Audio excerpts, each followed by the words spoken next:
अरे यारे कहाँ रे? अरे हमर मालवा नु आइल बिया। अरे सतीहे जन चाइना से आइल बिया। हम जइबे कर जइबे त मुहबे करबो।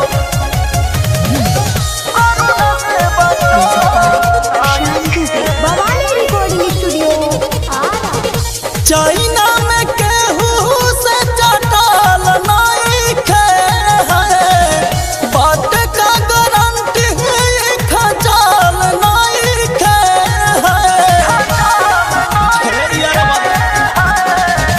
चाइना में केहू से चटल नहीं खे है, बात का गारंटी खचाल नहीं खे है। एकरा में सटी है जनैया रे, कोरोना से बचल नहीं खे है। सुखले में जाए तोर जनवर, कोरोना से बचल नहीं खे। अरे भाई, अरे मान जो रे भाई। ना हट एगो तो केतना दिन पे आइल बिया। देख अरे मान जो एगो ते जइबे करबे, हमनियों के साथे साथे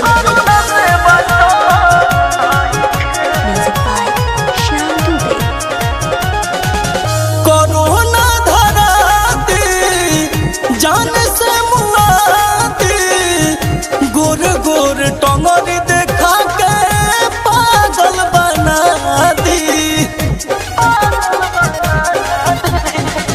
कोरोना धराती जान से मुआती, गोर गोर टंगरी देखा के पागल बना दी।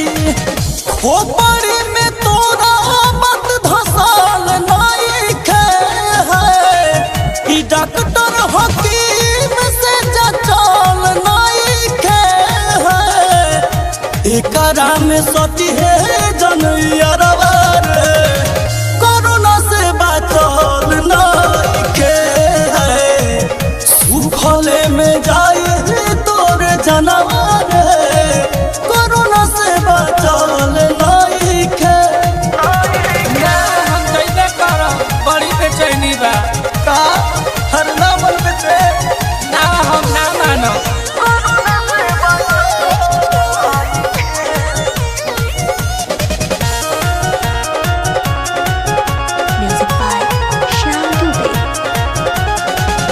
एकरा के धरी है जान, आगा पीछा करी है जान, ना त पछतइबई अरऊ कही जवन करी है जान।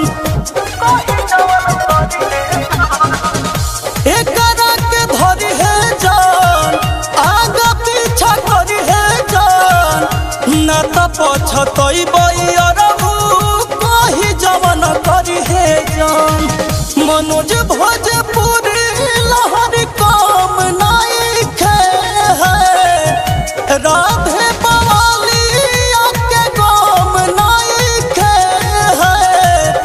एकरा में सोची है जनैया रे, कोरोना से बचल नहीं खे है। सुखले में जाए गुडू जनवर, कोरोना से बचल नहीं खे। मान जो